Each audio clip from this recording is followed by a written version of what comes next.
So we are moving on to section 17.1, representing linear non-proportional relationships and their graphs. So remember, we've been dealing with proportional relationships, so they are straight and go through the origin, but now we are going to talk about what makes a relationship non-proportional.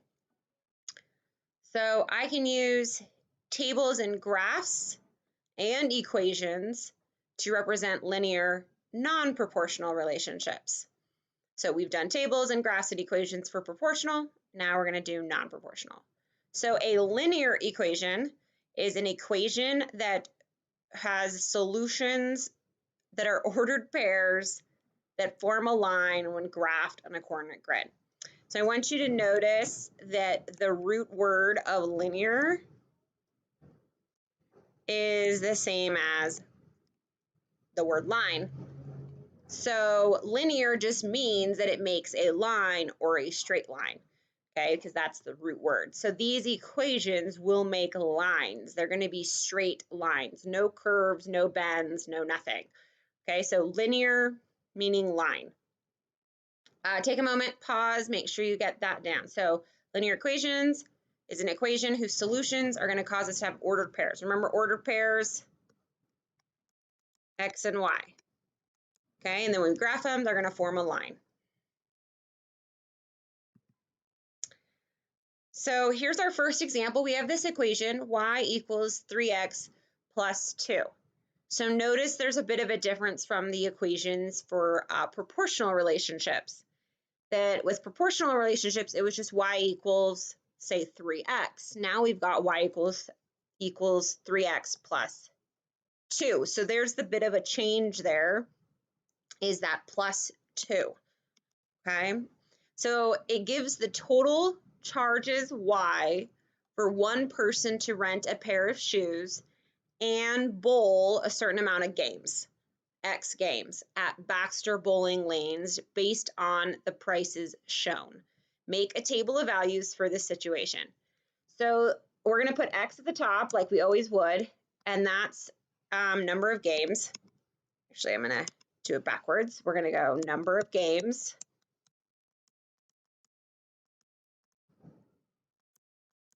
X, and we are going to do total charge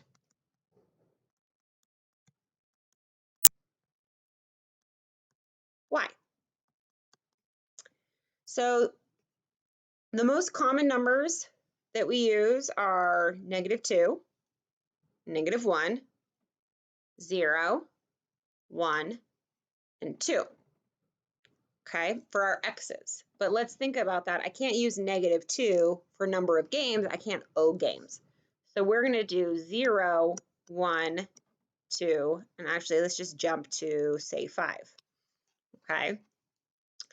So what we're going to do to figure out our y is we're actually going to plug in our x's to here and figure out what y would be. So if we plugged in 0, it'd be y equals 3 times 0 plus 2. Well, 3 times 0 is 0, plus 2 would get me 2. So this, at 0, it's 2. So our next one is y equals 3 times 1 plus 2. So that equals 3 plus 2, which gets us 5. Okay, so two things I want you to notice. We don't have 0, 0 anymore, right? Ours proportional relationships always had 0, 0. Non-proportional relationships, that 0, 0 is going to go away. Okay, and then also I want you to notice before our unit rate was where x was 1, but if you notice our slope or our k is not 5, it's 3. So there's a bit of a change there too. So we're going to do 2. 3 times 2 plus 2. So I'm going to get equals 6 plus 2. And 6 plus 2 is 8. And then let's do 5. Big jump equals 3 times 5 plus 2, 15 plus 2 will get me 17.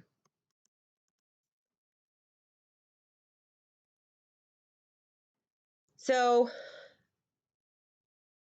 if you notice, my slope is still this number right here, right? If I take 5, take away 2, actually I'll do it the right way. I'll do 17, take away 8, and 5 take away 2.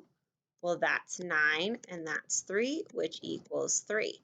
So notice, even with proportional relationships, we can use the slope formula, and it will still give us that first number.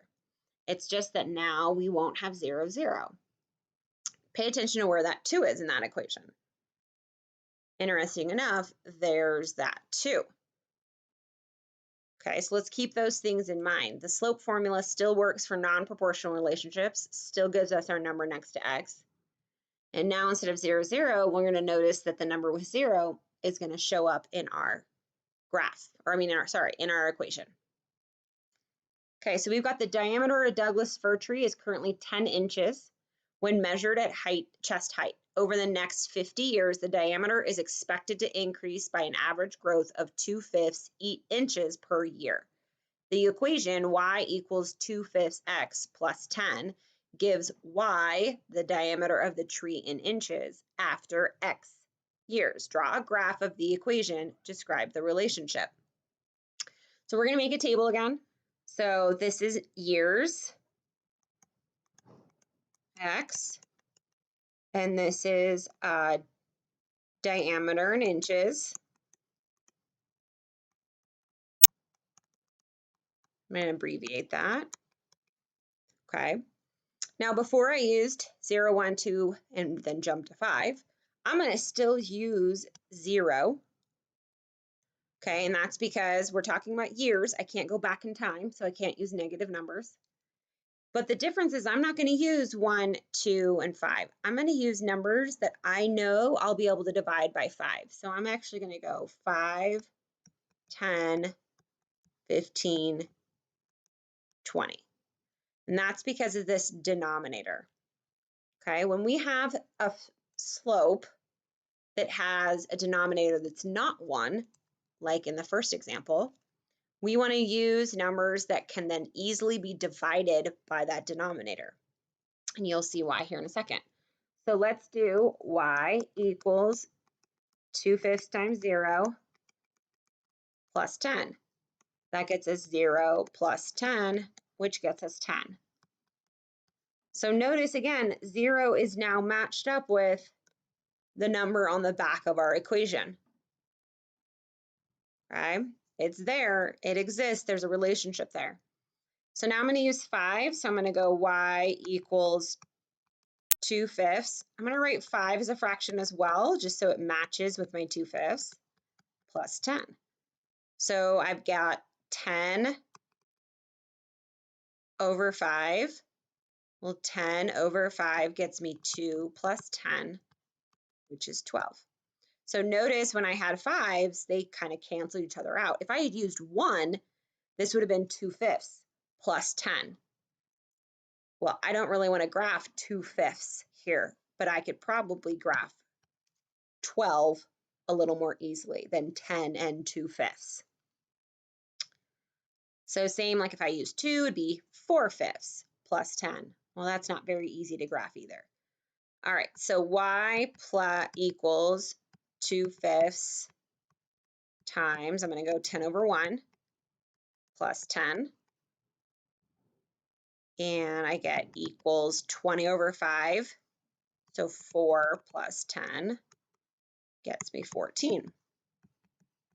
All right, so take a moment. I want you to pause and see if you can finish those last two and see if you can figure out what those will be. And then once you do, unpause and we will graph these together.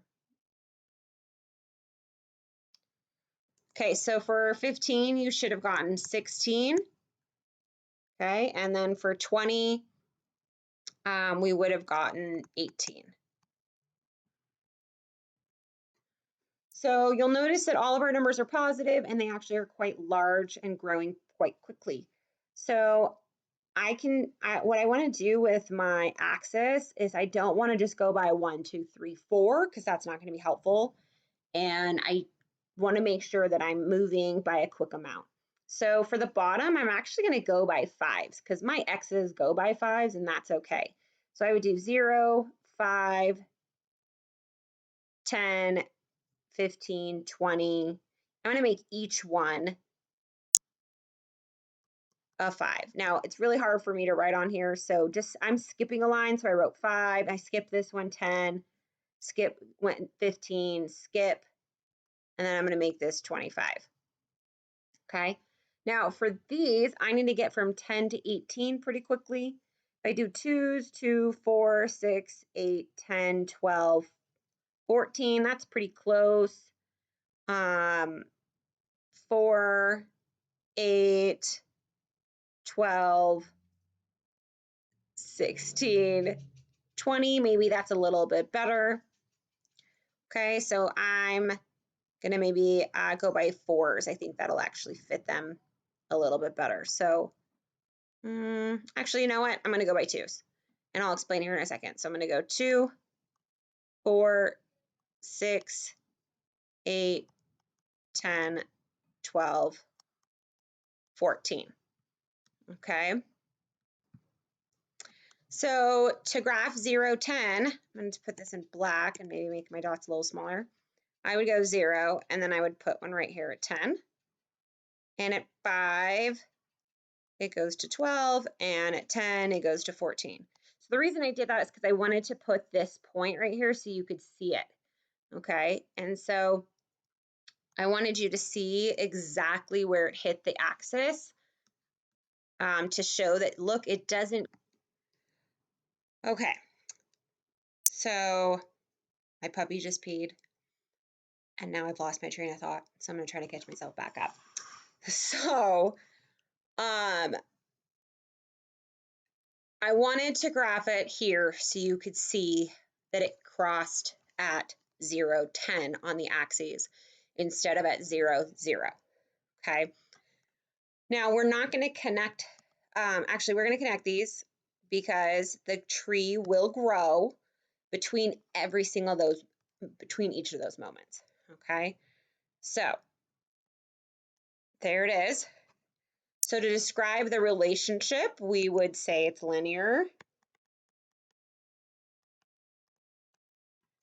And we would say it's non-proportional.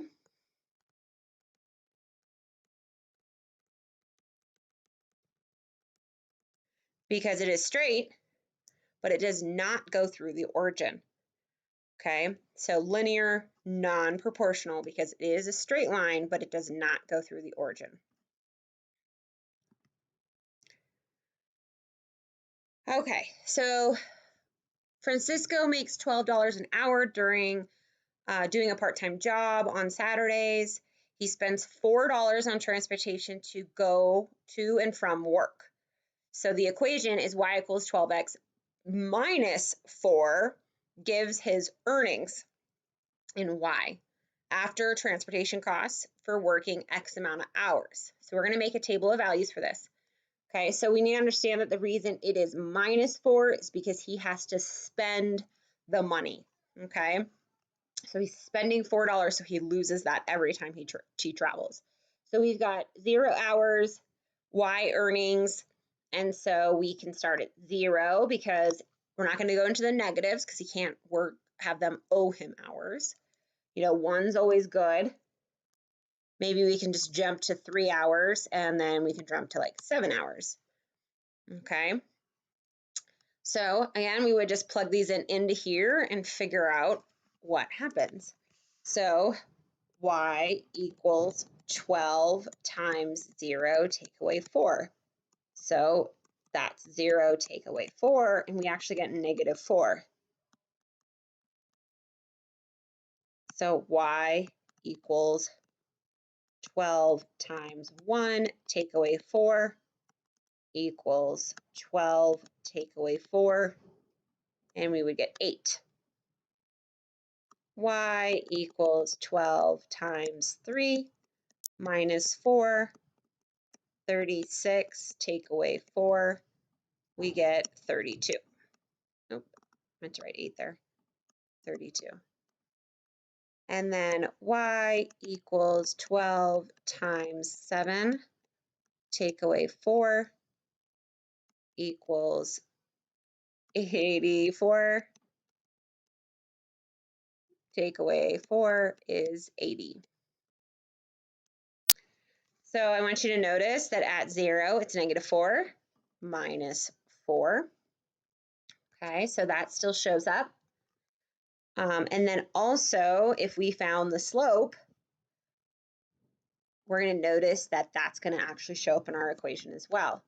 So let's just do these first 2 points. I'm just going to take 8 minus -4, because remember, the minus doesn't take care of negatives, and then 1 take away 0.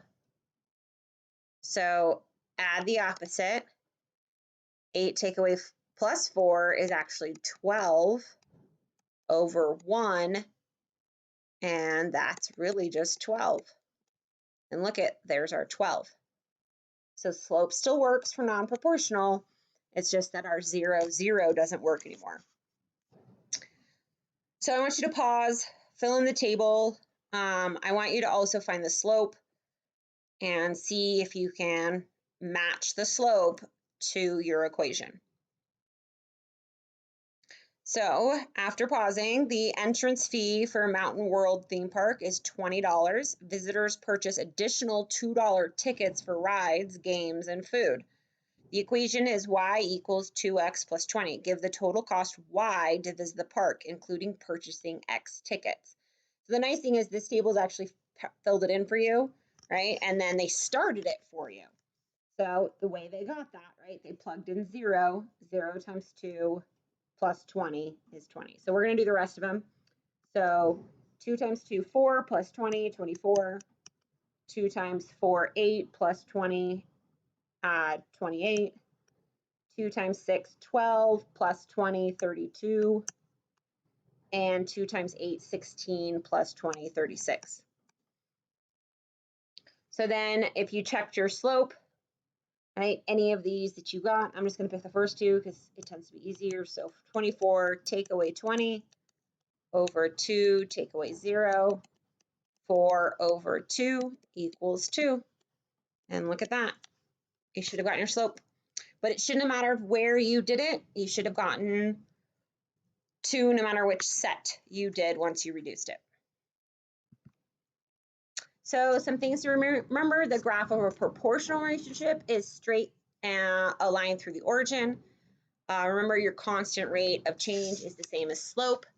And just remember that a non-proportional relationship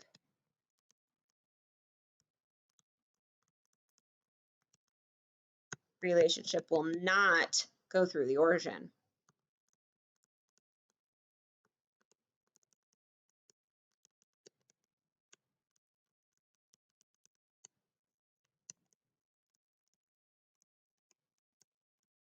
I'm a little out of room. All right, and then this is your independent practice. We'll go over this in class. Just be careful with your negative here and your negative here, right? -2 and -1 when you do this. And then graph it, and then we'll talk about that when we go back to class. All right, see you then.